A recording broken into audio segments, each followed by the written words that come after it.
Welcome to Nightlight, everybody. Step away from the mainstream and gather around as we enlighten the world and our realities and travel this cosmic journey we all call life. Join us as we share with you and provide that beacon that can guide us all to a better way. Explore with us as we examine a metaphysical montage of spiritual insights covering everything from the mundane to the magical, UFOs to unicorns, and everything in between. This is Nightlight. It's a reminder that you are never alone. I have a treat for you guys tonight. I have a really special lady on. Her name is Rebecca Hardcastle Wright. She's a PhD, and she's the founder of the Institute for Exoconsciousness. The Institute's mission is to support ET experiencers through research and application of the innate ability of human consciousness to connect and communicate with ETs. The Institute builds bridges between ET experiencers and consciousness science, as well as connects ET experiencers and international experiencer groups. Her signature is exploring what it means to be an exoconscious human in a transhumanist era. And in 2008, she authored Exoconsciousness, Your 21st Century Mind. She teaches it at International Metaphysical University, and she was a member of Dr. Edgar Mitchell's Quantrek International Science Team researching zero-point energy, consciousness, and the ET presence. Her graduate degrees include an MDiv in Philosophical Theology from Boston University School of Theology and a PhD in Parapsychic Science from American Institute of Holistic Theology. She's a certified hypnotherapist and coach from Southwest Institute for Healing, from Healing Arts. And if you want to get a hold of her or check her out a little bit more, her website is www.exoconsciousness.com. Holy mackerel. Rebecca, that's a tongue twister. Thank you for that lovely introduction, Barbara. It's wonderful to be with you this evening. And hello to everyone. I am so looking forward to tonight because you have so much material to share, and it's. I think one of the coolest things is every time I've been in the field for over half a century now, and every time I think, okay, I'm settled, I've had a taste of just about everything, something else crops up, and it's lovely to talk to someone that has actually coined a phrase, written a book to explore it, and do us a step further. So you did create the term exoconsciousness, correct? I did. Well, I'll take partial credit. I've been an experiencer since I was a child. So, I've had kind of waves of contact from early childhood on through my adulthood to today. I have, rather constant telepathic contact. But I was a single mother, as many of us have been, and I was raising my children and very active, actually, in the Phoenix Lights community. Although I did not see the craft because I knew I was supposed to be in consciousness and not be examining crafts and going out and doing craft sightings. And so I was reading a lot of books on consciousness and spiritual abilities. And one morning I woke up, my alarm went off, and I just kind of hit the alarm, the snooze button. Remember the old snooze button on the clock radio? I do. And I hit the snooze button, got 5 more minutes. I remember groaning, just thinking, I've got 5 more minutes of sleep till I have to get up, pack lunches, get everybody off to school, get myself to work. And I just laid back on the pillow and I had this experience where the term exoconsciousness just came into literally my being. I know your husband Patrick was a theologian and very biblical, and I like to kind of look to that phrase in the Bible about how words become flesh and dwell among us, and literally that word entered not just my mind and my kind of my neural networks, but it literally went through my entire body. And it's always been about the human body, and about human consciousness. So I coined that term. I thought that at the time I was working with Steve Bassett and the Exopolitics group. I don't know if you've had Steve on your show before, or No, not follow, yet.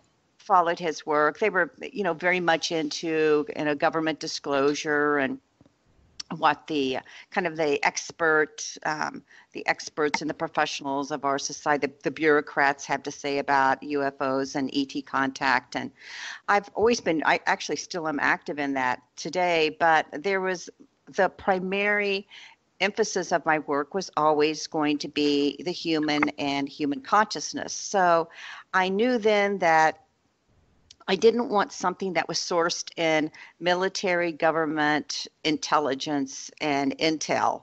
I wanted something that was sourced in humans. And Mm-hmm. so that's what I've done with the term ever since. And at one point it was more academic. It was more of an academic study of the origins, dimensions, and abilities of the extraterrestrial consciousness that humans possess. Until today, it's less academic, although I am working with some scientists, but it's more about something that all of us as humans possess. Yeah, it's when I first saw the term, it was like, I know exoskeleton, but exoconsciousness, that was fascinating to me. And I've never really thought about consciousness being a framework that we could build on, and yet that's exactly what it is, and it's multidimensional. So depending on how far you want to go with it, there are portals, there are ways of seeking and reaching anywhere. And it was amazing to me. I loved your book. Your Oh, book, thank you. I highly recommend it. It has everything in it. It's you managed to research the devil out of just so much. It's unbelievable. But I loved the way you explained how you went through the process, and how I do believe that someone becoming awakened to the gifts that we have, that we can touch into and reach for, it's sort of like a wave type thing. You kind of, it's feast or famine. You have a period of time where you're really digging hard, and you're just stretching yourself amazingly, and then there's a time where you sort of rest and let it all sort of become in sync with the rest of your energetic field. Oh, absolutely. That's something that we're actually, with the Institute for Exoconsciousness, that's one of the things that we've been working toward. Is once we have these, whether it's a peak spiritual experience, or a peak paranormal experience, or a UFO sighting that, really kind of cracks our cosmic egg and opens us up to other realities, that it's not just that one experience, but the importance is what happens as we literally mature and integrate into that experience, how that begins to redefine what meaning we bring to life, what meaning we bring to ourselves as humans. And one of the things that we talk about at the Institute for Exoconsciousness is that humans do possess a consciousness that is extraterrestrial. Otherwise, we would not be connecting and communicating with extraterrestrials. Humans connect with ET innately. We have this innate extraterrestrial consciousness for connection and contact and communication that we can either choose to use or choose not to use. So we believe that the whole idea of extraterrestrial consciousness as being part of humans is a very foundational concept for us. Mm-hmm. Would you say that extraterrestrial consciousness and cosmic consciousness are one and the same, or are they two different concepts? I think they're one and the same, but I think experientially, that a person can meditate, for example, and go into nirvana, state of bliss, Mm-hmm. and go out into the cosmos, where they have this feeling of limitless eternity and or the void. And when a person has extraterrestrial contact via their ET consciousness, they have more of an experience of actually being in contact with another conscious being. Mm-hmm. So they're both field consciousness experiences, and because I believe that consciousness is a field, not necessarily just a brain phenomenon. Mm-hmm. Oh, But absolutely. that we do have a being to being. I, as a human being, have a connection and a communication with an extraterrestrial as a being. So I think people could also have those experiences with UFO crafts. A lot of ET experiencers have expressed the fact that when they see a UFO craft, it feels alive to them. So I began to have that whole feeling that maybe what we're seeing in a UFO is really literally a craft that's alive, or a consciousness craft. And so people come away often from UFO experiences so deeply touched because the craft is alive and does have a consciousness, which I know it's a little difficult for us to wrap our nuts and bolts minds around that.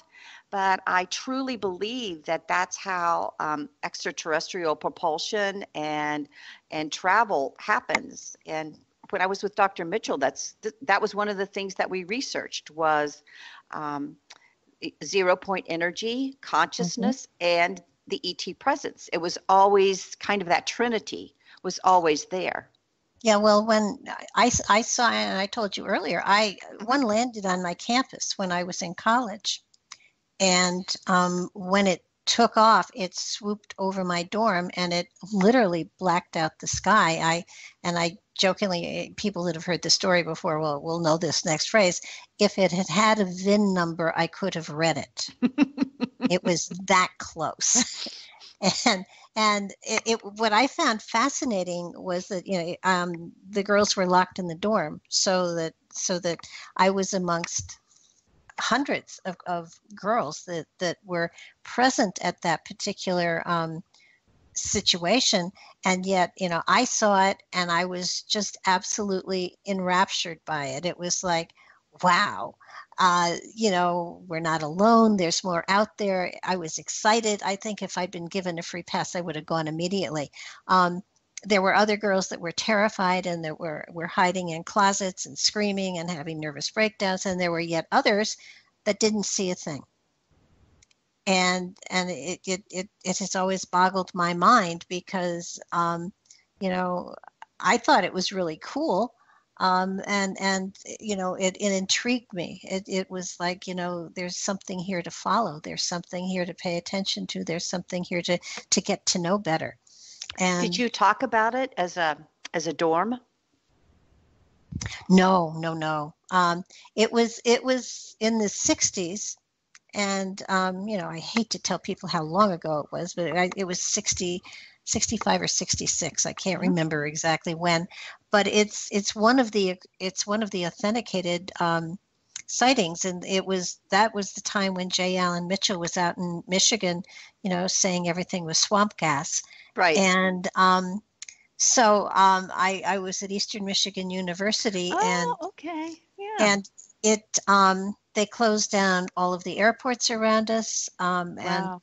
it was, the police were there with a car, the radios blaring. Hmm. It's landed on the baseball field. We're going to turn the lights on. They turned the lights on. The thing just rose up and it swooped over, and I swear it almost hovered, and then it was gone. And the thing that amazed me so much was that it had to break the sound barrier, yet there was no air displacement. Hmm. There was no sound. And for the rest of the evening, military police with German Shepherds patrolled the entire university. Um, and the next day, nothing in the news, nothing in the newspapers. It was just like nothing had happened. Hmm.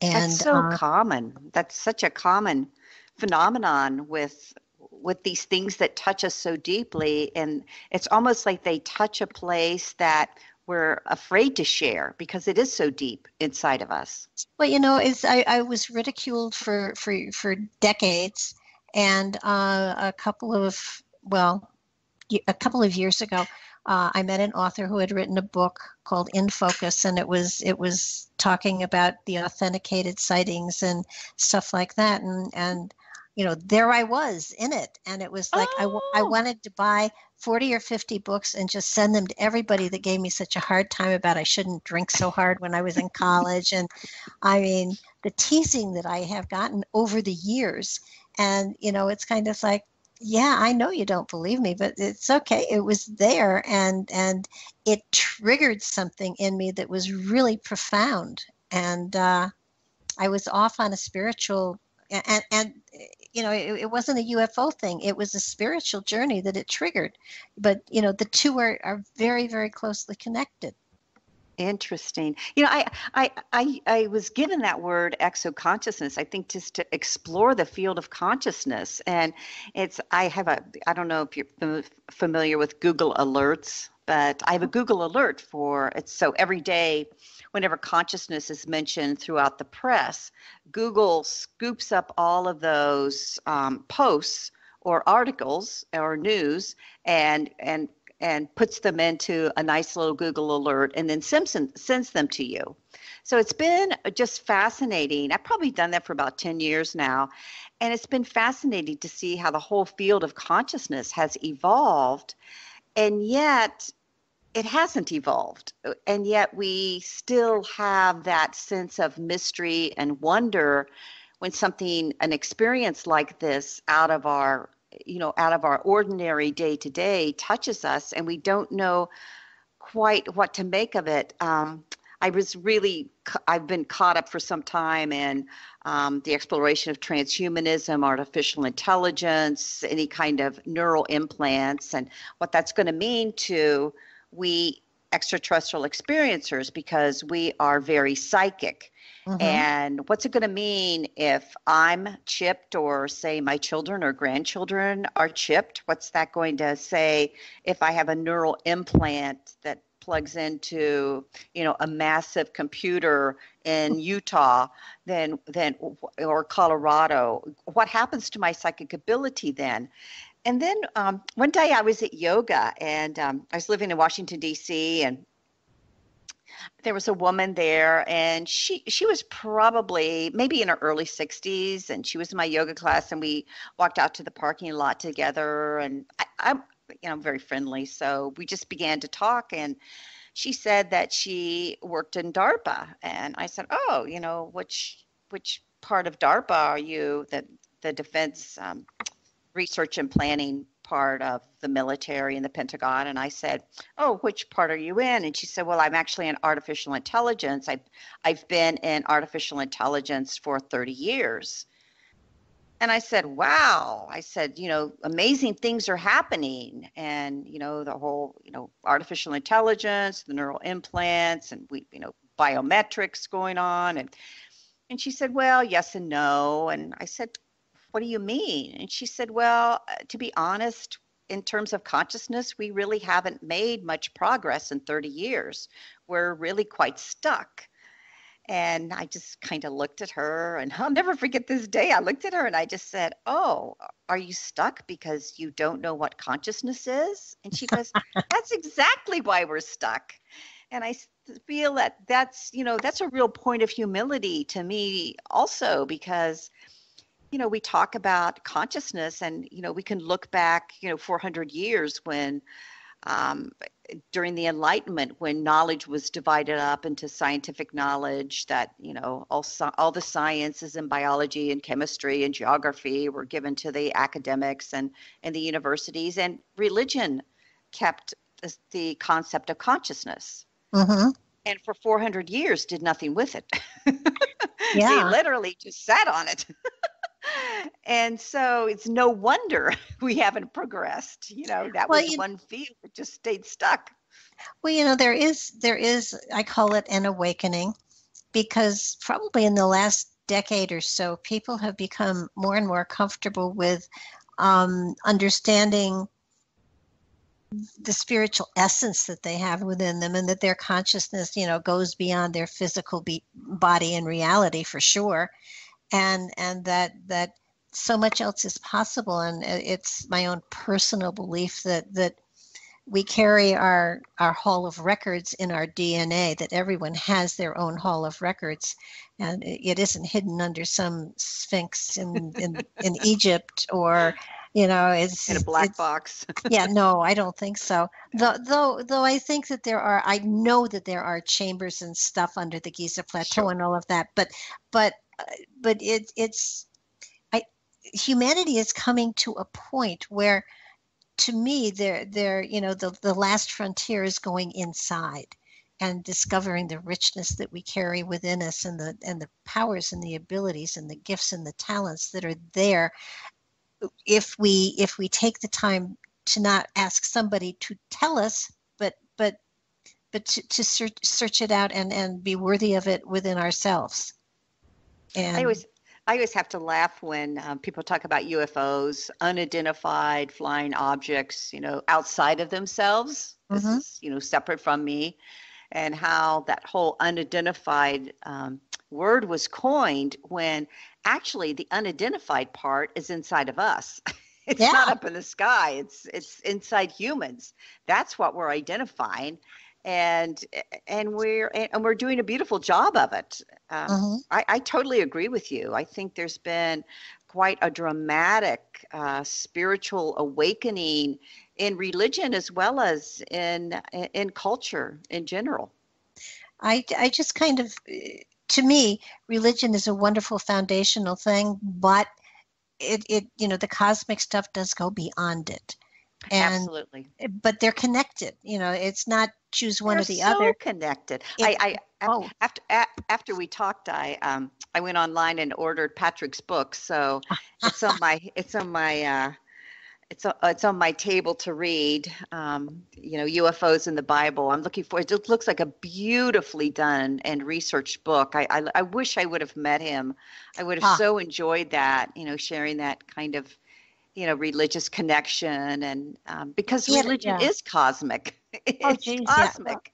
he had a photographic memory, so it was often frustrating. It's, what do you mean 430 such and such? And it's like, he said Google it, and it was, I had to, after a while, just stop Googling, because photographic memories are really a pain. But what was fascinating was he didn't believe in psychics.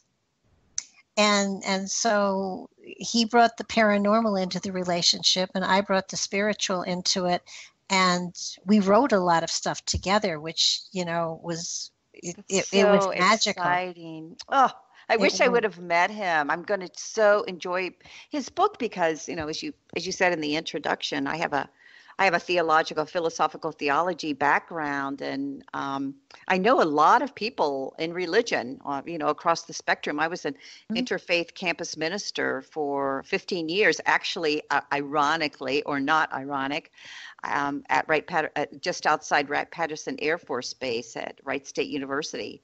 I worked there Oh, for 15 years. oh, how cool.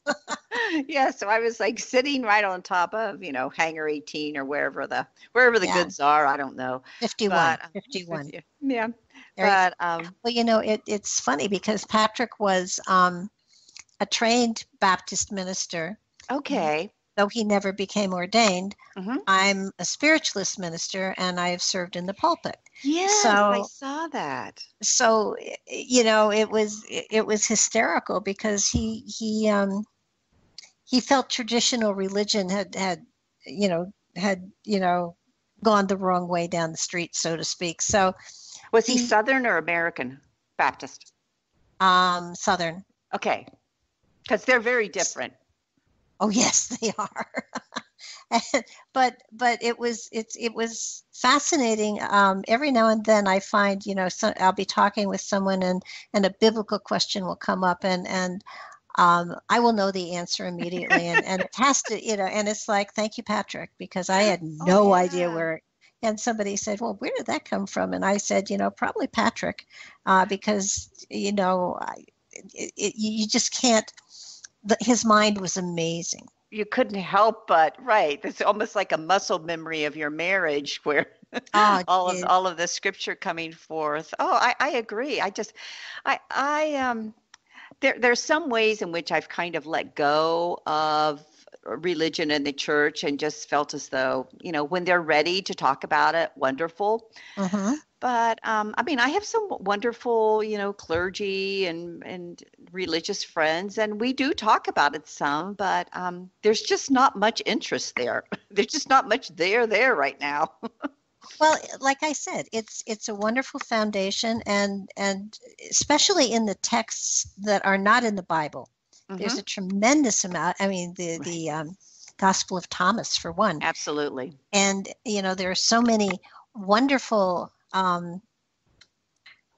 Well, they all bring new questions to the table, which I think is just fantastic. Yeah. But I wanted to go back to, you mentioned that often people from a near-death experience or a trauma of some sort, or seeing an ET, they change their lives tremendously and radically. And in your glossary or your appendix of your book, and I have to admit, I stopped reading the book to go back and take the test of whether you're a star kid or not.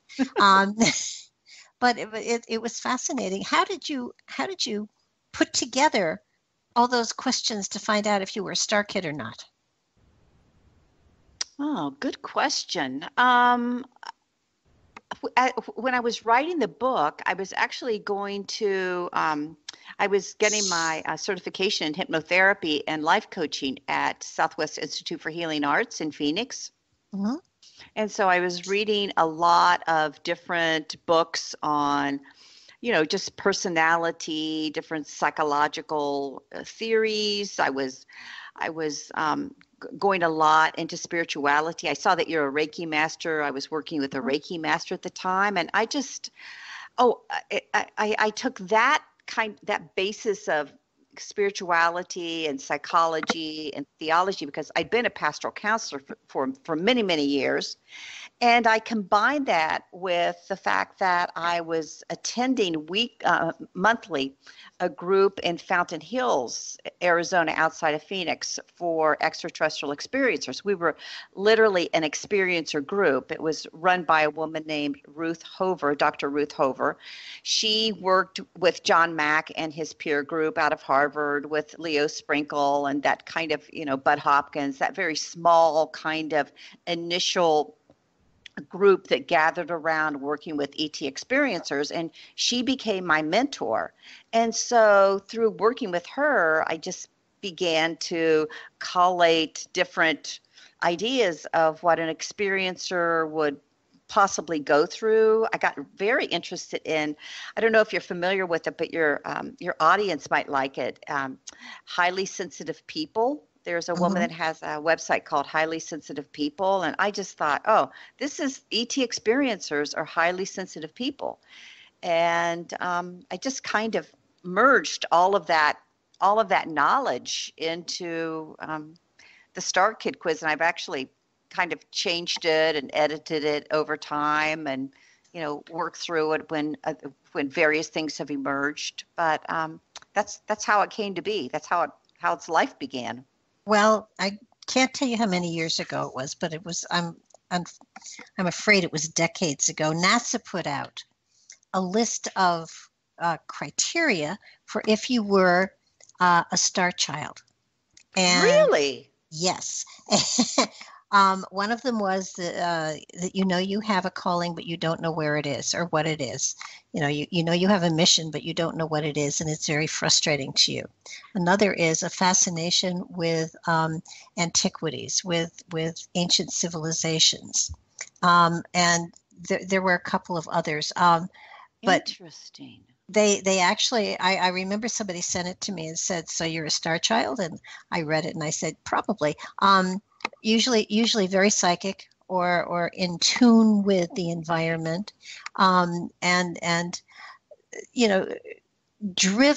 literally driven, yes, to reach for the stars, so to speak. Well, and also driven with your mission here on Earth, I would say. Well, yeah, but so many don't know what their mission is, and literally the mission is to just be the best you can be. But they know that there's something that they need, quote, need to be doing. There's this fire inside of them. Absolutely. Oftentimes. And you know it, and to be secure enough within yourself so that when you feel that you need to go a direction or to explore something, that you give yourself permission to. And you know, so many people don't, and you know, it was, but I found it fascinating that NASA put it out. I had never. I'm going to look that up. I wonder if I could scrounge up a copy of it somewhere. I'd love to see that. That is fascinating. It was pinned to a bulletin board I had for so long that it just kind of shriveled up. Right. But maybe Deb can Google NASA's definition of star children if she's listening. I'm sure she's listening. She listens. She's very good. She's my techie here. Right. But it was an amazing list, and I just for the longest time I hung on to it, and I would say to people, and I call them people with light body energy activated. I like that. And so, you know, so many people use the term light body, but it's not my definition of it. Light body people, to me, are people that come in with another level of consciousness, and I call it their light body consciousness, which is usually left on the other side as a gatekeeper, but they bring it in with them. Yes. And they bring it in with them.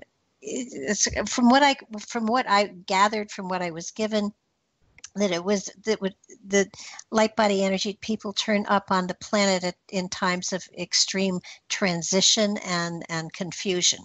And basically they are anchors for the shifts in the consciousness of humanity.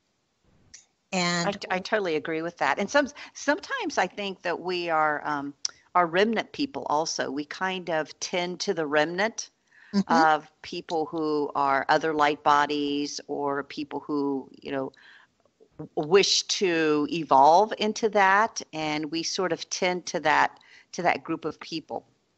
Well, yes, and the other thing is, long life, they live long lives, and one of the other cool things is they are so intense they tend to burn up relationships. Aww. Because they are so intense that oftentimes, if they don't recognize it, they give more deeply, more strongly, and they search harder and longer, and they just, you know, if sometimes they're with people who love them very much, but it doesn't feel enough because it isn't to the same intensity that they're able to love back. So, but light body energy people, I kidded around with people.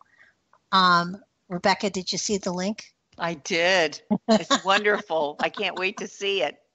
I don't want to read it while we're talking, but I can't wait. Well, at the top looks of the like hour, they made a program. I bet they did make a program. at the top of the hour, we will have 5 minutes. There'll be a break, and you can kind of squint it there. I will dig into the history of this, because it's going to be, I'm working, as I said, I worked with Exopolitics with Michael Salla and Steve Bassett and Alfred Weber when they first launched Exopolitics. And so I've always been very aware of ufology and the kind of the historical timeline of modern ufology, as opposed to, you know, ancient or continual cosmic history. And it's very interesting what's coming out today in terms of what the government is starting to talk about in terms of disclosure and you know, kind of taking the wraps off of things. And maybe later on we could talk about, when I worked with Edgar, I was pulled into the WikiLeaks the WikiLeaks dump during just prior to the election. So that was kind of an interesting time too. But yeah, NASA kind of takes wraps off things every now and then. And I want to dig in to see historically when this happened, who put it together, you know. I don't think this is quite what I was talking about, but I'll keep looking for it. Okay. But it's interesting. I just snuck a peek. But it was it's amazing how as we grow more and more and more into the 21st century, people are so much more comfortable with the fact that there are ETs. And what really angers me is that um, so many people make such a big thing out of the fear factor with them. And Right. Well, that's I Hollywood. I have never experienced anything fearful, ever. Yeah, Knock on wood. I never have either, but I will say that, as I said, I was a child, early childhood experiencer. I have memories going back to 3 years old in terms of my extraterrestrial contact. And I think by the time I became, an early adolescent, so around sixth or seventh grade, to me, my experience became a little traumatic. I think because I experienced, that's about the time you move into your peer groups and kind of a little bit away from your family of origin into what your friends are talking about and doing. And I had a very difficult transition into adolescence because of being an experiencer and feeling like I had a very deep conflict between who I knew I was and who I needed to be to fit in. And it was rather traumatic because I did have a clash of realities at that point. So it wasn't really a fear, it was more like a confusion, I would say, that Hmm. I experienced. Well, now you've been communicating with extraterrestrials almost your whole life. I have. I And have. I'm trying to, as an intuitive, as a psychic, I mean, I get information, but it's not on a personal, it's not on a, hi Fred, what do you know today type basis. It's more of a, I ask a question and I get the information back. Hmm. So, but I would imagine it's a very personal thing that everybody does it according to whatever is appropriate for them.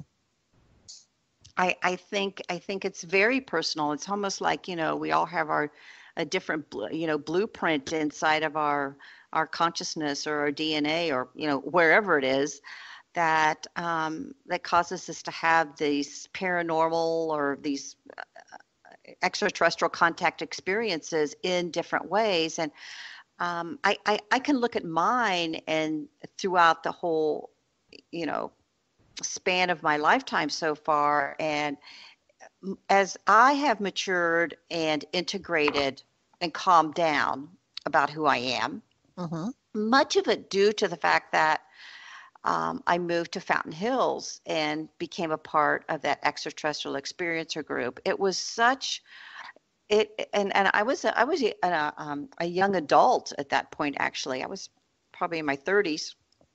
But to all of a sudden, take an experience that I had personally that had belonged to me privately. I had a private experience with ETs. Hmm. And all of a sudden have that private experience be authenticated and verified. And I would be all of a sudden sitting in a group of people that had the same kind of experience I did privately. And that Hmm. all of a sudden we became a community together.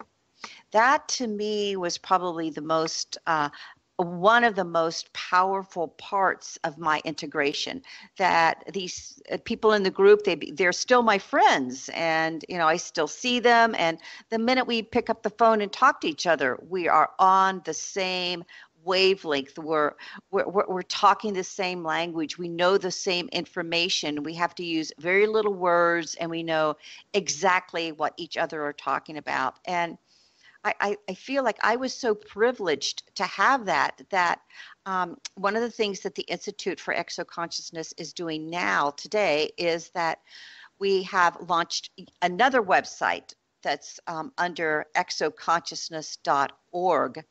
And under that, we're founding the Exoconscious Center, the Center for Exoconsciousness. And what that's becoming is we're creating a worldwide map of extraterrestrial experiencer groups. So, for example, if you live in Thailand and you want to join an extraterrestrial experiencer group, or if you want to start one, then you can click on that map and it will lead you to other people in Thailand who, can join with you in your group, or, in Des Moines, Iowa, or Melbourne, Australia. So it's going to be an international community of ET experiencer groups. I think ET experiencers have been able to work one-on-one with coaches and hypnotherapists and that sort of thing. This is really the first time that we've been able to gather a community around nurturing and supporting grassroots ET experiencer communities, community groups. So I can't even imagine what it's going to grow into. It's going to be so exciting. So now, does this include abductees? It could include people who saw UFOs, people that felt they were abducted, people who had maybe an experience where they had a visitation in their bedroom or out camping under the stars. It could be, a person like Travis Walton that, literally got abducted up into a craft. I mean, it's the whole continuum. It could be someone that went to see The Arrival, that recent movie called The Arrival. Oh, yeah. And felt like, whoa, that opened something in me and I need to talk about it with somebody. They can go to that group and start to share who they are. And we awaken, we all awaken differently. It could be reading it could be reading your book, it could be reading my book, it could be listening to this podcast, there's not really going to be any boundaries around who's coming and who's not coming to the group. I see she found Richard Boylan's Star Kids quiz. He was very influential to me also in his work in California. He started a Star Child Academy and did a lot of work with star children. So I'm hoping that all these people that have had contact as children or as adults can come together in these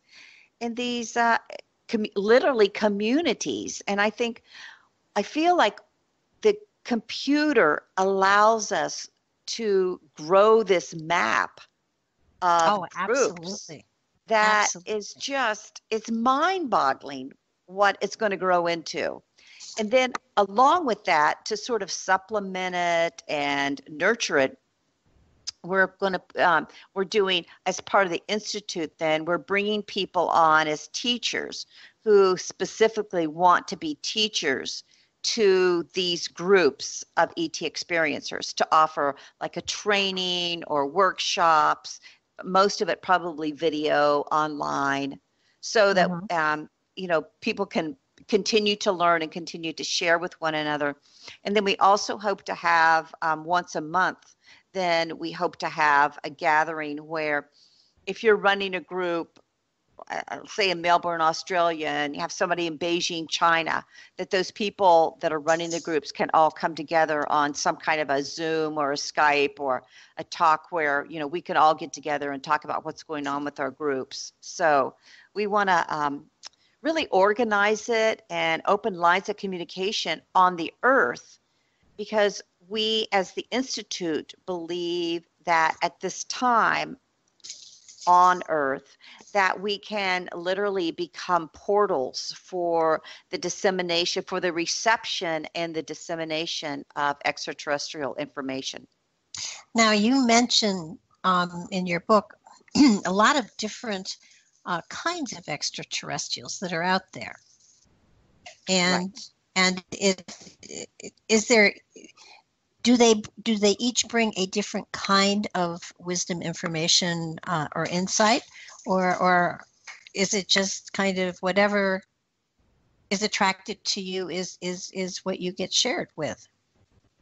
Well, I think when the whole idea of star children or star kids or whatever came about, that's probably when people really started to go into, I'm really connected to the Arcturians, or someone else would say, I'm connected to the Pleiadians. Someone would say, I'm connected to the Greys or the Reptilians. I think that we as an institute, one of the things in our mission statement is that we are going to communicate and work with extraterrestrials, that some like us and some not like us.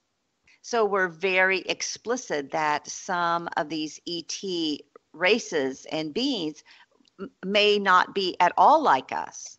Mm-hmm.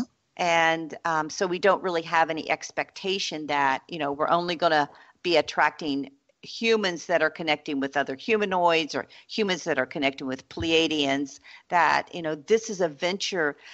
I would say that it appears to me that extraterrestrials, these different races, are used to working with one another.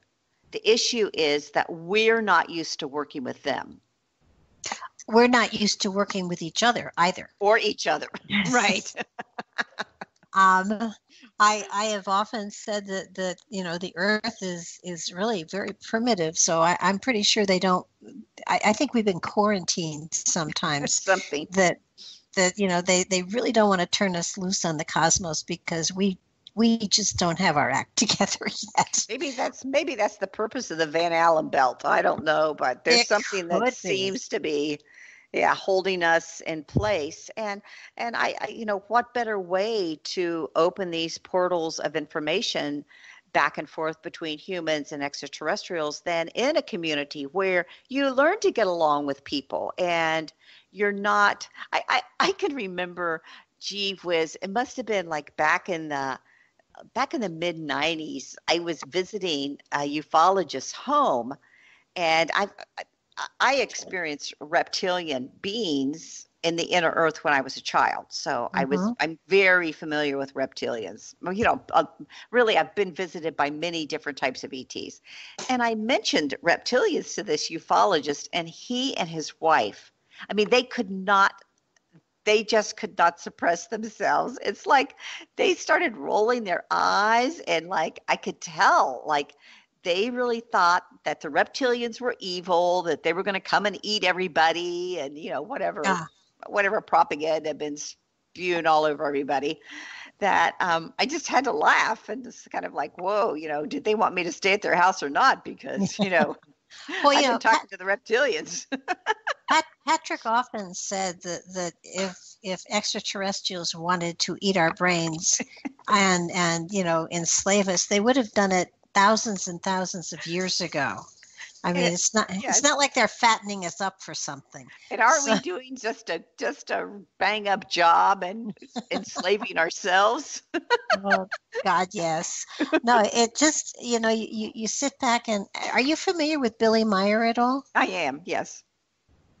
I have found his information fascinating. Right. I do it with tongue in cheek sometimes, but I have to admit that his predictions that he's gotten from them over the years, over the decades, the predictions are phenomenal. And I think the last time he asked for predictions for the destiny of humanity and mankind, apparently he was told we didn't do anything he told us to do, so he wasn't going to do it anymore. Did you ever have Paolo Harris on your show? She went to see Billy. No, I haven't. Do you know her? No. Her name's Paolo Harris. She's a ufologist. She's written about 4 or 5 books. She's phenomenal. She knew John Mack. She did. She's from Italy. She grew up in Italy, so she's bilingual. She lives in Boulder, Colorado currently, but she is kind of the Barbara Walters of ufology. And she's gone out and written these books that are basically interviews with people in the field of ufology. Wow. And so he doesn't give out interviews. Example, she knew Michael Wolff. She knew Colonel Corso. She translated for Colonel Corso, who did the Roswell book, for example. I mean, she worked for Alan Hynek in Chicago. Ah. Yeah, so she went to see Alan Hynek as a journalist. She wanted to find what the heck was going on here. Well, he changed his mind, towards the end there. Yeah, and But she did. She went to see Billy Meyer in Switzerland Wow. and interviewed him. She'd be a fascinating. You would really enjoy her. I will. I can introduce you to her. That would be fantastic. That would be great. Now, I have found that what what's opening up for all of us is that there is being created a network of people who are like-minded like never before, and the internet is doing it, and being able to have a radio show like this that goes around the world, so that you can pick up people who are I don't know, in Hohokus, and it's kind of what I love about it is you can put the information out there, and then they have directions to go and people's names to latch on to, and to sort of validate the fact that they're not crazy. Right. Paulo does I'm going to write this in. She does a Star Works conference every November in Laughlin, Nevada. Did you know Bob Brown? That did the International UFO Congress in Laughlin, Nevada for years. He and his wife Teresa. He's a pyramid guy, right? Bob Brown. No, he's more of a ufologist. Okay.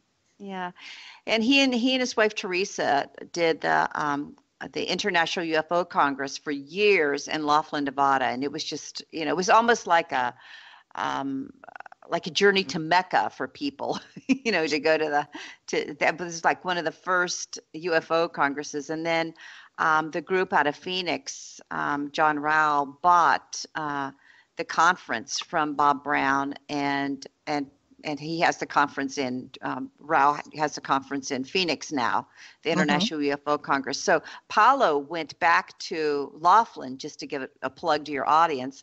And every year in Laughlin at the same hotel, she has the Star Works conference, and her focus is always international and always consciousness.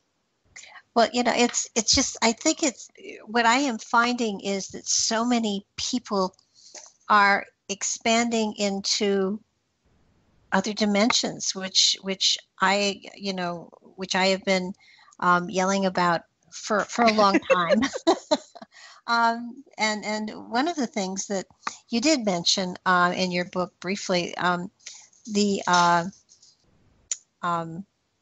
crop circles. Yes. Now, it's kind of, I don't know how far you went into my website, but I designed a deck of cards that are hand-painted mandalas. Right, I saw that. And they were created just before, I think they were published actually in 91. And while there have always been crop circles, it wasn't until after they were published that the crop circles started to get so phenomenal. Wow. And what is fascinating is a lot of my cards have been replicated as crop circles. Oh my goodness. So that there is fascinating. There's a sacred geometry there that is Yes. amazing. And what I found also fascinating was that one of my paintings that is not one of the cards, but it was one of my paintings, turns out to be the tree of life. That oh yeah, and so it and again Kabbalah. Yeah, and what was fascinating was I have no art training. And I was in this class for spiritual development, and the homework assignment was to do a mandala for a class member, and I was off and running. And there are like 500 of them now all over the world. Oh my goodness. And I don't paint them anymore because I'm done. But Right. it was an amazing experience because they were totally, I tell people they came through me, they're not of me. And I know that feeling. I know that it's great. That's the greatest feeling. I have never had a high as that high was. For 9 months, I painted like crazy, and I didn't intend to publish them, but a publisher approached me, and there we were. So they're out there now, and what's so much fun with them is that I hear people who are of the pagan persuasion, use them for ceremony. Sure. Native Americans have come to me and said, these Wow. are power shields, and we didn't think they were Wow. to be shared. And I said, look, they just came through me, and Right. and when they looked at them, they said, well, it must be time. And so I do think that people who are willing to just go with something Mhm.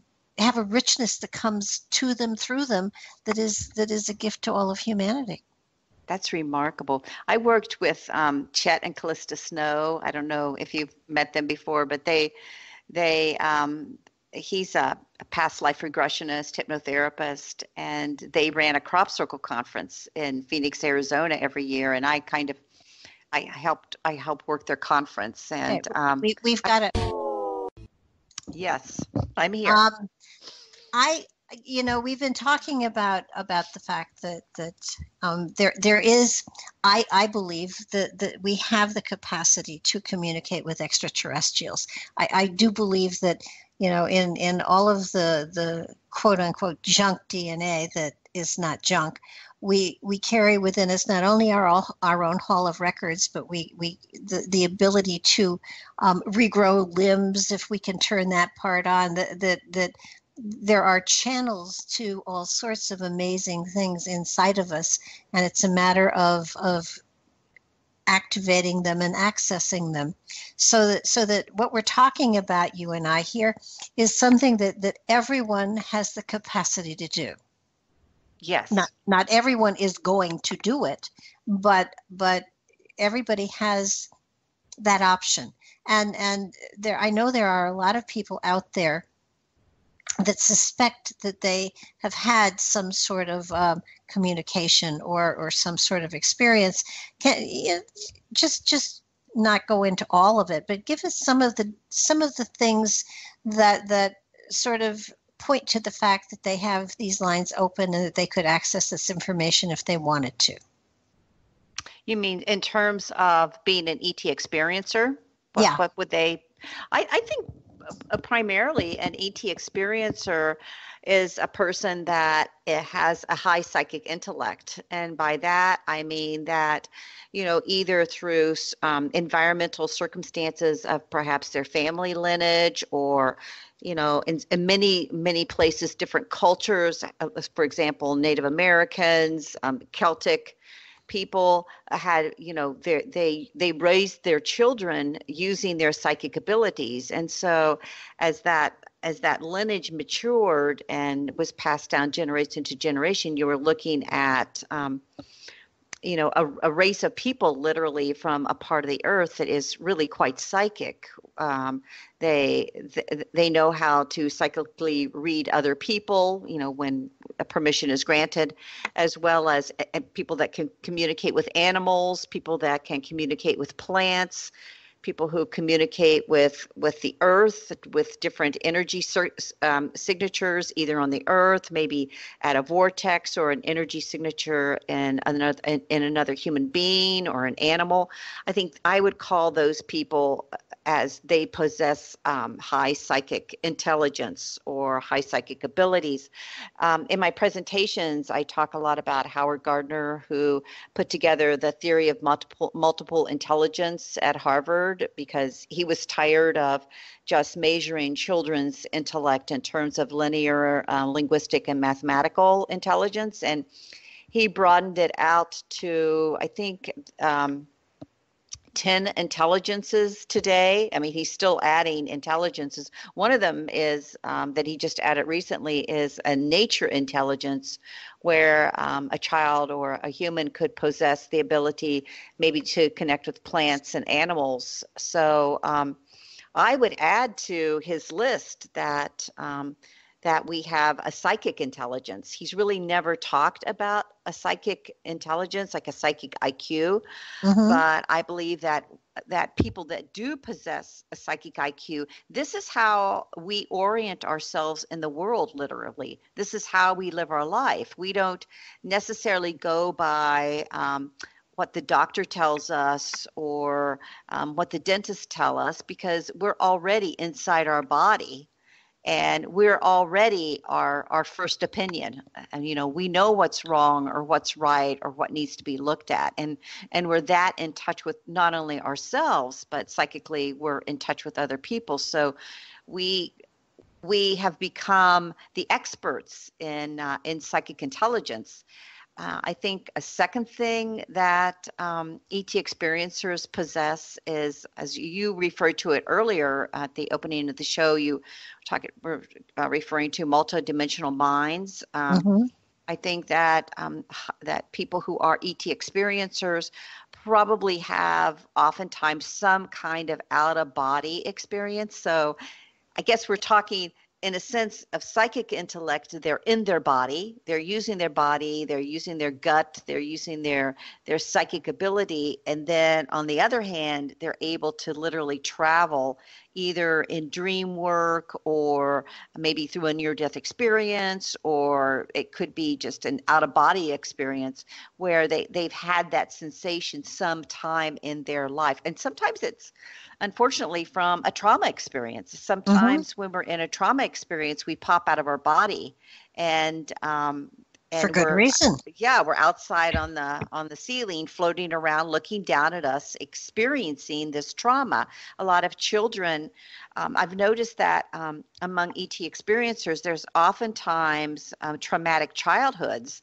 And I think what's happened is that these children have literally refined the ability to pop out of their bodies and fly around, because they have been so traumatized and maybe abused Yeah. that they've refined. They open the door, they come home from school, they open the door, they walk in the door, and they don't know what they're walking into. So they're Mm-hmm. very psychic and they're very multidimensional. They've already had these experiences of kind of star travel. Oftentimes people who are ET experiencers have either an angelic presence or an imaginary friend that has Mm-hmm. been part of their life, that sometimes that friend is an ET. Yeah, That's just a few. I had a friend who has since passed away, but he was not into all of this stuff, and yet he told us once that he had there was a severe car crash, and he found himself sitting in a tree looking at the wrecked car and everything, and thinking that poor bastard isn't going to make it, and Right. and it was him. And when the ambulance finally got there and put him on a stretcher and put it into the ambulance, he was sucked back in. And it was like, I don't think so. I don't really want to go back.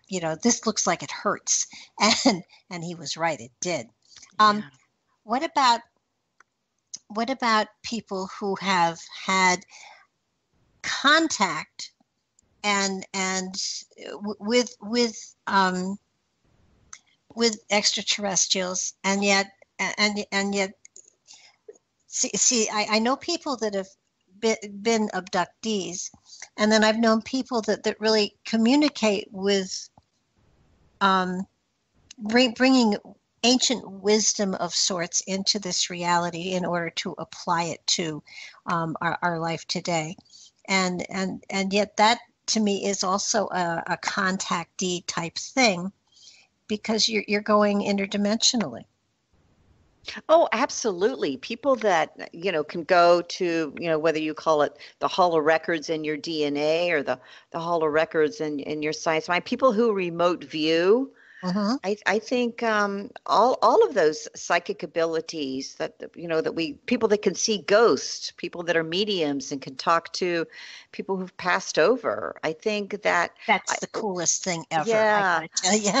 One of my, I guess one of my missions, one of our missions for the Institute for Exoconsciousness is to really move ufology and move the discussion of extraterrestrials out of the little ghetto that we've created around ourselves, or in some cases that was created around us, that we move outside of our little narrow, fearful confines and move into some of these different consciousness and healing communities and begin to discuss what it's like to be an ET experiencer with people who are healers, with people who have had near-death experiences, with people who are, Reiki healers, or people that are hypnotherapists. I mean, all of these, there's an ET component in all of these forms of consciousness. I often tell people that that our human body is just an avatar that our consciousness resides in for this particular point in time. That's well put. That's so well put. I totally agree. So many people identify themselves. They look in the mirror and that's me, and that's not you. That's your avatar. And the spirit or the consciousness within you will someday move on to another place, another time, another avatar. And it's like, I like the one I'm in now. I'd like it to be a little less weight, but I think it's the American diet. Oh, geez, yeah. But it's kind of like you have to understand this is who I am now, but it's not who I'm going to be in 100 or 200 years. Right. And go ahead. One of the things we talk about at the Institute for Exoconsciousness is looking at exoconsciousness as my personal extraterrestrial identity. Okay. So we're really taking it off the whole, I'm going to stand out in a field with a group of people and have a CE5 experience where I look up the stars all the night and try to see, which stars move faster than the others and which is communicating with me. I think that was a nice first step. I think it took us out of who we were, but in many cases, it also opened us to being in a community to do that process, to looking at, okay, who am I as a human being? And how is my identity being influenced by the fact that I have extraterrestrial contact? Am I just going to sort of ignore it and act like it's not there in my identity? Or am I going to, share it with other people? Am I going to advocate for other ET experiencers? How's this going to express in my identity? And there's been a real opening, I think, just within the last maybe 5 years, where people have come forward as extraterrestrial consciousnesses, as an extraterrestrial identity. They call themselves star children, and they call themselves hybrids, where my people who have literally been told by their parents that they are, like, I don't know, do you know the artist, the ET sculptor Cynthia Crawford? Heard of her, yeah. Yeah, she'd be a wonderful guest to have on. She was literally born in a petri dish with an extraterrestrial bonded with her father's sperm. So when you look at her, she's fascinating looking. She's fascinating to talk to, and she has channeled all of these different extraterrestrial beings that she's come in contact with into sculptures. And she's an artist like you. I mean, she really didn't have any inclination that she was ever going to be an artist or have formal training. And all of a sudden, she has this experience, and she begins to awaken this part of herself. And she was a twin. So there were, her mother birthed 2 children, and they were just opposite. Her sister is not at all genetically her twin, which is just fascinating. But she ships these sculptures all over the world, and they've awakened people, just like your cards, in ways that we would have never known, had she not shared her art, and had you not shared your art. And and Cynthia is a hybrid. And I don't know if you've followed the work of Miguel Mendaca. But, that name's very familiar. Right. He just wrote We Are Disclosure, the 3 volumes, I believe, of We Are Disclosure. And then he just wrote a brand new book that I'm writing a commentary for him about people who were direct ET experiencers. So, and he and Barbara Lamb wrote a book exclusively about hybrids. And he interviewed about 6 or 7 different hybrids for that book. So these are people that, and I call myself an exoconscious human. I don't really call myself a hybrid. I call myself an exoconscious human, that I am, aware and using and living through my extraterrestrial identity. Mm-hmm. I think that there is a real need to celebrate whatever it is in order to let other people know it's okay to find it and celebrate it. I know that I'm 73 now, and aside from aches and pains, very healthy. Right. And I believe that this kind of exposure, this kind of utilize, you know what it is? It's a level, it's a frequency of energy that that excites you to the point that you don't age as fast as, other people do. I mean, I have wrinkles. It's not that I don't have wrinkles, but I have a younger sister who looks 20 years older than me. Yeah. And so that I think that there is an enhancement too, and the more you work with it, the higher the frequency goes. And it is a very exciting thing. And you don't have to sit on the mountaintop and wait for the mothership. No. Yeah, No. I mean, it's taking, or your backyard. or that too. It's taking these qualities and incorporating them into your reality to enhance the vibrancy of that reality. And it doesn't mean you're going to be rich. I've found that the universe takes care of you, but it doesn't let you get rich, because then you get apathetic and complacent, which I think I should change next time I come back. But or not. Well, at this point, it sounds like it's a good idea. But it's sort of like everybody has these wonderful gifts, and it doesn't have to be publication, and it doesn't have to be artwork. It's allowing yourself to become the spirit, the consciousness, and let that enhance your reality, because I truly believe that's the purpose of it. And I think that creativity on any level is one of the portals that energy can come through. I totally agree with that. I lived for 6 years in Washington, D.C., where I moved to work with Dr. Edgar Mitchell, and I went on a pretty steep learning curve there about what exactly was happening in terms of government, military, and intelligence operations, and things that were being weaponized that I couldn't believe was being weaponized, like the weather, for example.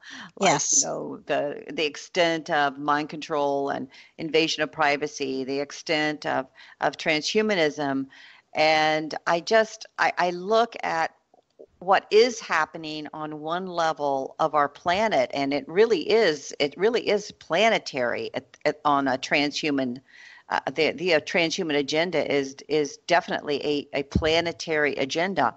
And yet I look at that and the whole weaponizing of humans as collateral, where everyone is chipped and everyone is followed, and the whole weaponizing of weather and, chemtrails and all kinds of, weaponized the ability to go up to our ionosphere and influence weather patterns.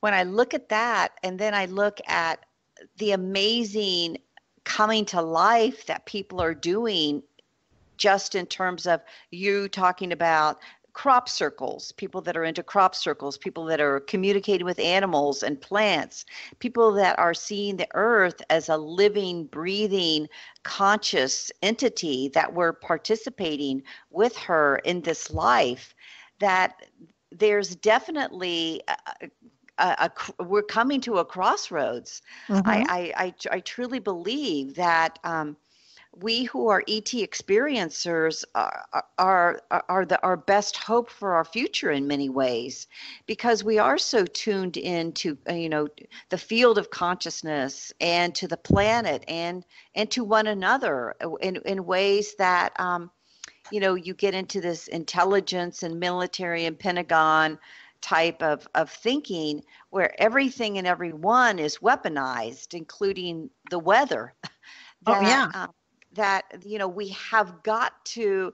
It's an even more of an importance that we step forward, whether we call ourselves exoconscious humans or hybrids or spiritual, what cosmic star children, whatever we call ourselves, we have got to step forward on this planet and be active together in communities, because either we will create this next reality that we're moving into together as humans, or we'll all be ushered unknowingly or passively into some kind of literally a virtual reality that's been designed for us, that is lived through our cell phone. Yeah. I absolutely agree with you. I think quite often I take a look at everything and I think, I believe that the Earth is a spaceship. And at some point in time, we will have the power, the insight, the control to take the Earth into a different orbit someplace. And but as a species, humanity is a little slow. Well, I think some of us are slow and some of us aren't slow. I think some of us are really quite accelerated. I think, you are really quite accelerated. I think your audience is quite accelerated. And I sometimes I've come to believe that this thing about, humans are, we're just in kindergarten, and the ETs are all so far advanced from us. Well, wait a minute. We have ET intelligence. We have ET consciousness. That's just a cop out. If we don't use that, then we've let that opportunity slip through our fingers. And I think that also is just in terms of disclosure that we're coming today to, and as I said, I'm very active, for example, with this new group forming called the Strategic Alliance for Disclosure. If your radio audience wants to connect with them, and I am a believer that there is a historical timeline to disclosure, but I also feel like, wait a minute, the military was given 70 years.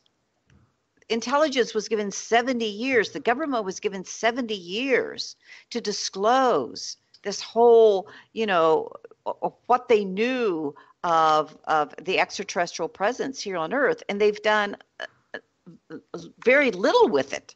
And Hollywood has co-opted it into this, scary thing. So I almost feel like, 70 years is enough. You didn't do your work. You didn't come forward with the information. And now, grassroots groups and grassroots people, they're the ones who are the star children and the hybrids and the exoconscious humans. We're the ones that are bringing forth this information. And in a sense, it's almost like it's a little too late, too little, too late.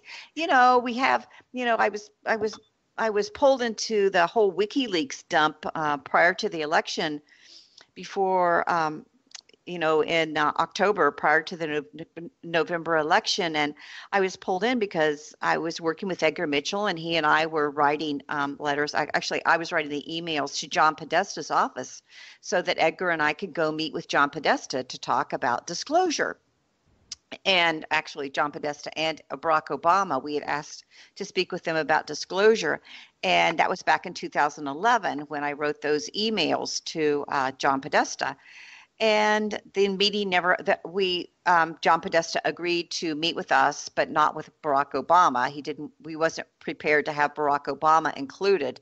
So we were going to meet with John Podesta in, I believe it was the week of August 11th in 2011 in DC. And then Edgar got sick, was unable to make it, and we were unable to make the meeting. So, I moved on from working with Edgar, and I began to do my own work again with Exoconsciousness.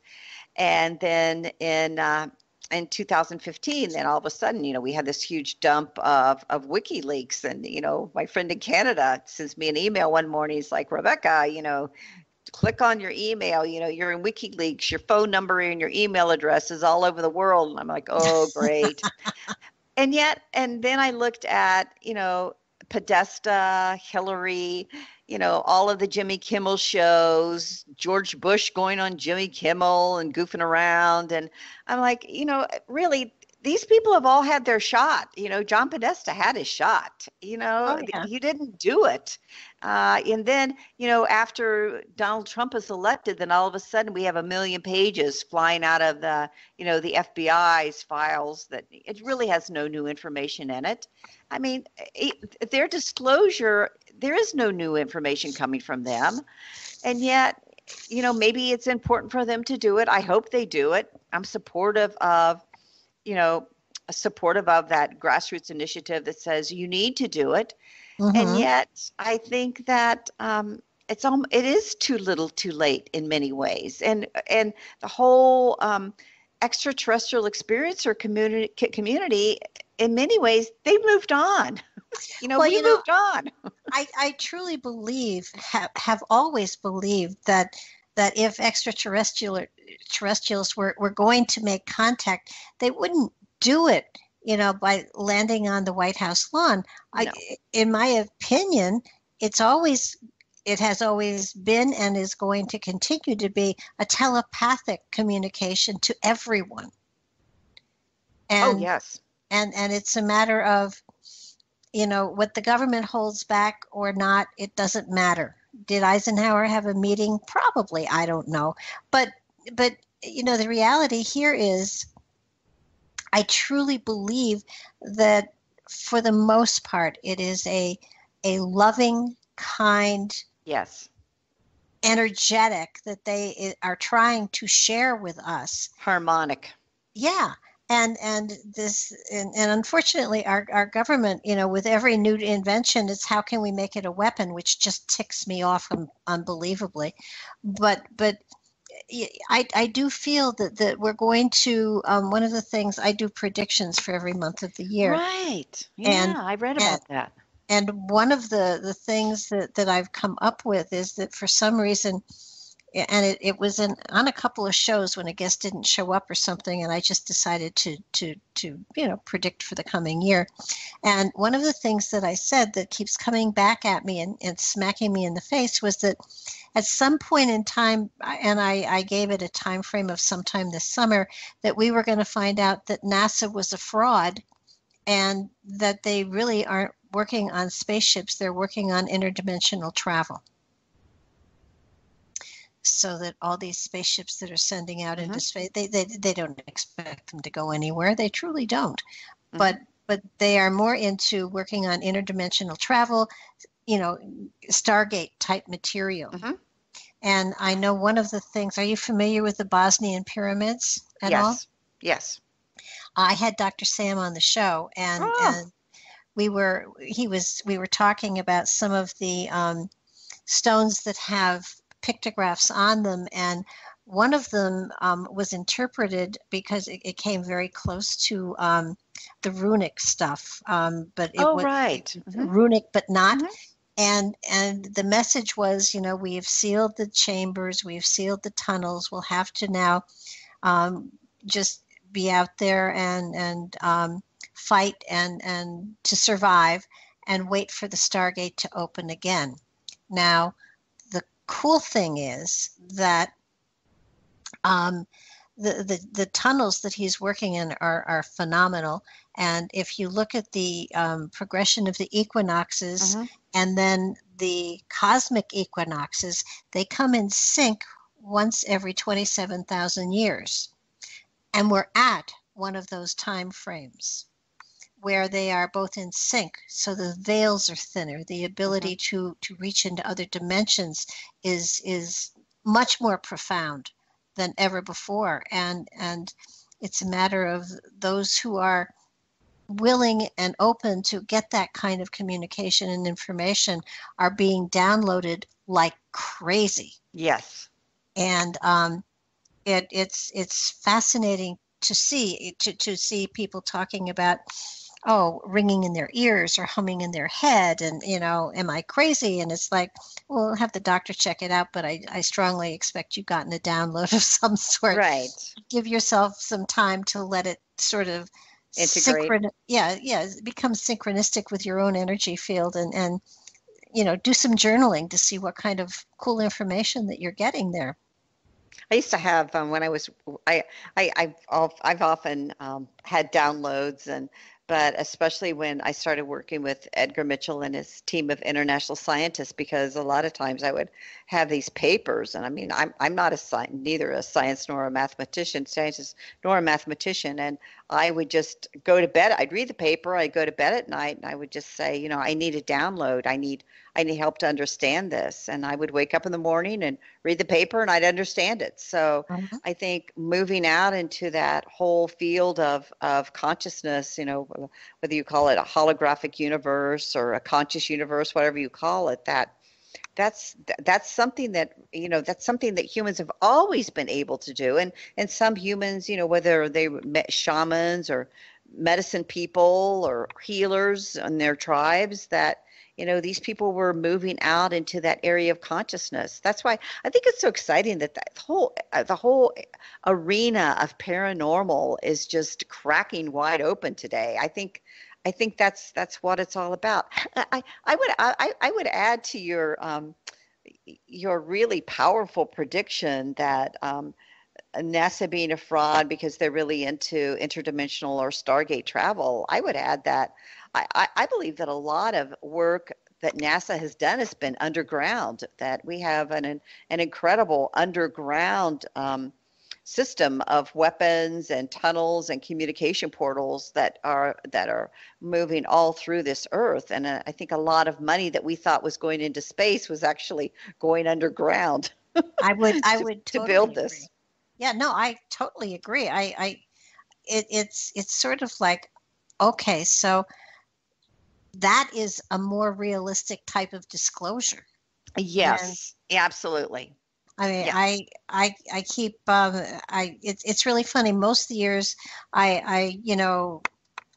my predictions have been interesting, but this last couple of years, it's been fascinating for me, and I'm almost reluctant to sit down and do the next month because it feels like there's so much going on, that the facades are falling away, that people are being called into reckoning as to their actions, and that there is definitely more going on here on the planet than we actually have ever realized. And it's fascinating to me, but a little scary. And I'm a Pollyanna. I'm not, Right.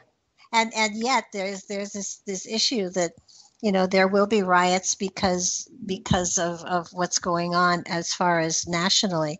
Um, I do feel that ultimately there's going to be peace, and things are going to settle down, and people will learn to work together again.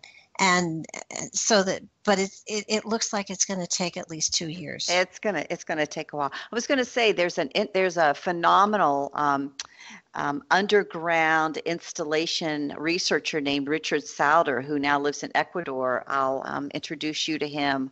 His work is just really it just defines, what we've been doing under the surface of the earth in terms of tunnels and installations, and what our world governments have been building all along, when possibly we all thought they were going out into space, and they were Yeah. all underground. It's like, hello. Well, I mean, look at what the Bushes did. Oh They yeah. bought that huge amount of land down in South America that just happens to sit on top of one of the biggest Oh, water, absolutely. Yeah. Well, you they know, own water rights all over. I mean, and it's why right why next. bother with all the water rights? What do they know that we don't know? Yeah, and it's right. It just happens to be right next to an airport. Right. So, Right. It's very, very, very interesting. well, I just what one of the things that I'm very encouraged by also is I think when I worked with Edgar, I worked with a lot of international scientists, and today, once again, I'm beginning to do more and more work in terms of exoconsciousness, ET experiencers, and actually work with a lot of quote consciousness scientists that are dealing with quantum mechanics, with quantum information, to try and come to some kind of a theory or a conjecture as to how human consciousness operates in the brain, as well as out into the field of consciousness. mhm. And there's a woman who's a filmmaker. Her name's Caroline Corey, and she has a film coming out in a couple of weeks called The Gods Among Us, and it's semicolon the science of contact. And she's interviews. I don't want to give away the movie, but there's some very exciting DNA information that she brings forward, and very exciting ESP information that she brings forward in this movie, where she just beautifully gets these scientists to cooperate with her. She's been an experiencer for years, and to share their research with her and then make it relevant back to extraterrestrial experiencers. And the same thing that Ray Hernandez is doing in Free at this point, with working with consciousness scientists to try to define what did the ET experience mean in terms of Edgar Mitchell's quantum hologram, or Rudy Shields' work with astrophysics. And these are very, very invigorating, exciting times. And I think that some things, whether NASA or some things in history that we've been told happened, that some things are going to be unveiled also during this time. Oh, I totally agree with you. And I was a school teacher for 25 years. Oh, okay. I taught special ed, and it now just sickens me to see what our education system is, because we're teaching our children lies about history. And it's almost as though, come on, let's truly rewrite the books. Let's put the truth out there, and let's put the ET stuff in there, because it's a part of our reality. It's a part of our heritage. It's a part of our future. I taught one of the first ufology courses in the nation back in 2005 at Scottsdale Community College. I called it here in Phoenix. I called it Extraterrestrial Reality. I taught the history of modern day ufology, and I only had the course up for a semester, and then someone complained in the community and they took it down. But I remember at the time, I think I was teaching in Phoenix, and another one of my colleagues was teaching in Northern Ohio at Oberlin College, and then a woman was teaching in England. But when you look at the state of ET ufology in academics today, there's hardly any courses being taught. And we were all so excited back in 2005. We just thought, wow, this is like the Renaissance, and we're going to have all these new, ET ufology courses. And the exact opposite happened. Everything was totally shut down. Isn't Lynn Katai working on a program? She is. She has a new coloring book out. I just attended her Phoenix Lights anniversary show, and she has a new coloring book coming out, and she also has a curriculum coming out for school children. I think it's not just the ufology history that needs to be taught, but I feel like there's a real rupture in the whole in the historical timeline, quite frankly, of humans, that Michael Cremo and people that do alternative research in terms of history and dating ancient monuments throughout the world, that there's a real discrepancy between the academics that are being taught in terms of the timeline and the alternative research that's coming forth. And then to complicate things further, we're coming to a new understanding of time, of our ability to move backwards in time as a human, to be fully present. And then, like you're making future predictions. You're literally moving your consciousness into the future. So we have all these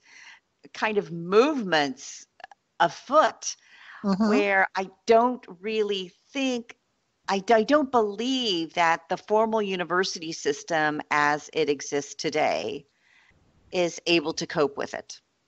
I think it has to be out in some kind of alternative type of learning.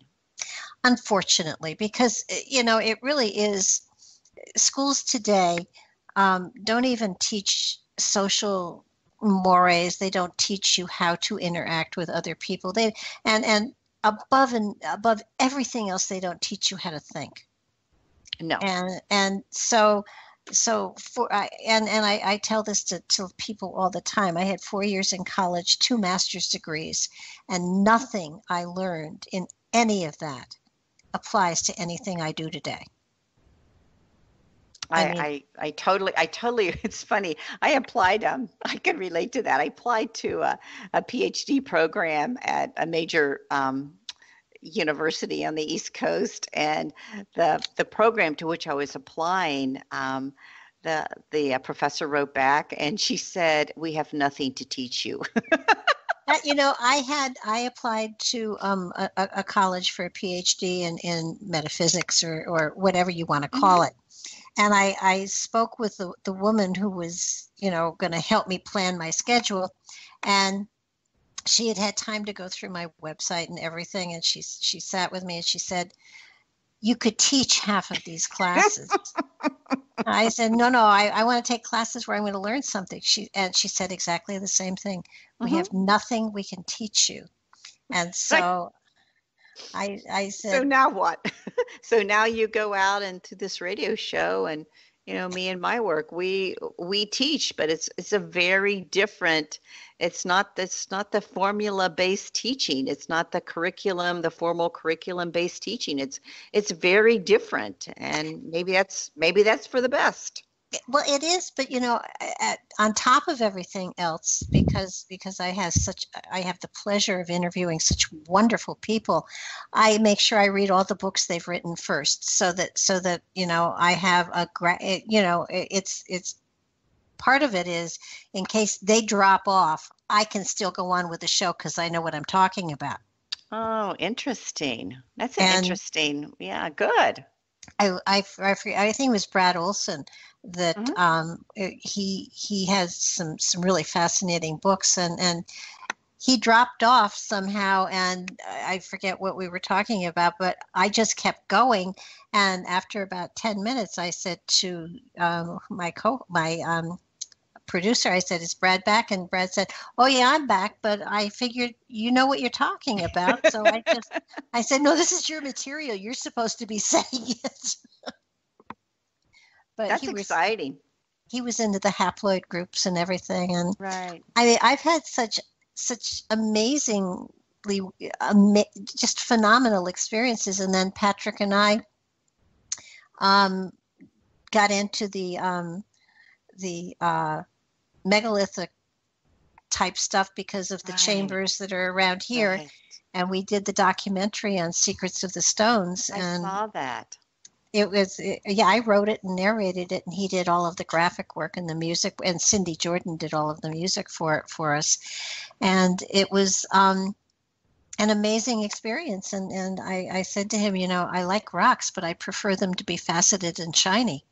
And and we spent 3 years, following stone walls and finding stone chambers. So it's such a learning experience, and I think I am learning so much by finding people and offering them, a platform to share their material, and Revolution Radio has been phenomenal with this because it's, so long as it's not against the law and it's not too immoral, you can do anything. And it's almost like podcasts and YouTube channels. I mean, it's almost like that. Remember the old open university model when, universities would have kind of a side, open curriculum, places where people would go and learn things. And then I think that was like back in the 70s probably. And then it kind of died out. And then there was sort of, we're not really going to do that anymore. We don't have more of a structured curriculum, go get an MBA or an MD or whatever. I know. And everything, slanted to a certain profession, a certain professional kind of curriculum instead of just general learning. And it's like people still want that. People still crave that. And I think that's why podcasts have just been so phenomenally popular because Oh, people have this absolutely. great thirst for knowledge, and they want to read books and listen to YouTubes and go to lectures. And I think that once again I sort of feel like the university kind of missed its chance. You missed your chance there, that you could have we could have had such a different society if you had gone in that other direction. And Yeah, but somebody things. somebody said something about how enlightened we were, and I said, I frankly think we're going through a period of dark ages where our schools of higher learning aren't teaching the things that everybody is so hungry for. Yeah, I don't see them. The time I've been around them, when I was a chaplain for 15 years at a major university. I mean, we had a medical school, nursing school. I mean, it was a very well thought of university. And yet, the way that the university was structured, I really don't see that it had that ability within itself. And I think we're seeing it now in terms of in terms of the whole, fake news and, algorithms taking over people's jobs, and, people being replaced by robots. It's almost as though the university has gone, you walk through the Baltimore airport or the Washington, D.C. airport, and you see just, banner after banner ad of all the universities in Washington, D.C. to teach you to be a cybersecurity expert. There's nothing about, enriching your soul or your intellect or the fount of knowledge that's out there for you to quench your thirst. It's all about, you want to Well, be a cybersecurity, or you want to be connected to a computer, or robotics. I mean, the university, it's changed dramatically oh in the yeah. past 20 years, and Well, it's look really at bought into a transhumanism. Well, yeah, look what they do. They have a curriculum. You read a book, you spit it back at them, you get an A. You haven't learned anything. You haven't learned how to interact. You haven't learned how to think, to take something and go beyond the limits that it has, and to go outside the box. And they don't encourage going outside the box. They encourage staying in the box. And just this is what I'm teaching you. So learn it and spit it back at me. And I don't care if you ever use it again, but that's how you're going to get your grade and get out of here. And I just, if I had young children today, I would homeschool them for sure, Hmm. and tell them don't go to college, go out in the world and Yeah. learn there.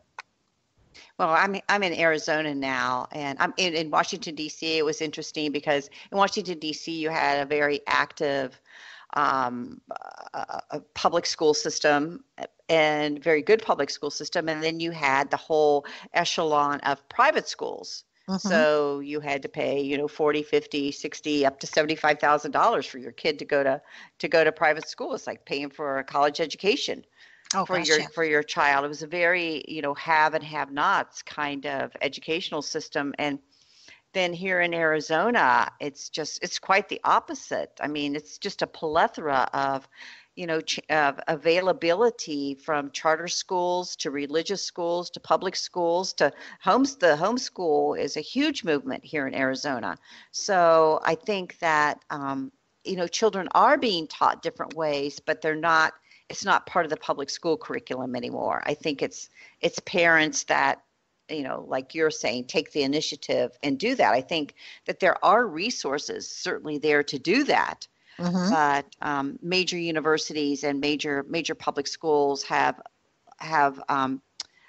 really become more superficial and more limited in what they're teaching, and Well, give instead it of another being an expansive mind. give it another 10 years, and you're going to find universities, saying to people, I mean, we come in pre-programmed with areas that we um, can absolutely expand into and enrich our reality at a very young age. we exhibit those talents and gifts that we brought into this lifetime, that we, if we follow them, they can enhance our reality unbelievably. And then suddenly people start narrowing that field down and saying, you have to get a job, you have to do this, you have to do that. And those magical things that we brought in, that you can look at very, very young children, and you know where their talents are. You know, if they, you know, are constantly drawing and painting and drawing and things like, you know, and creating that way, that a creative career for them would make them incredibly successful. Or the kid that takes everything apart and can't put it back together again. I mean, Yes. that's you know, those are, you know, those have Right. places too, but follow their inclinations instead of trying to, you know, put them into a mold and make them fit. Oh God, Rebecca, thank you so much. I know. This has been such fun. Absolutely. I will talk to you soon. We'll trade some names and numbers and stuff like Absolutely. that. I just made a list, and I will do that. And Deb, thank you for the show, and thank you, Barbara. Appreciate it. Oh, thank you. Good night now. Good night.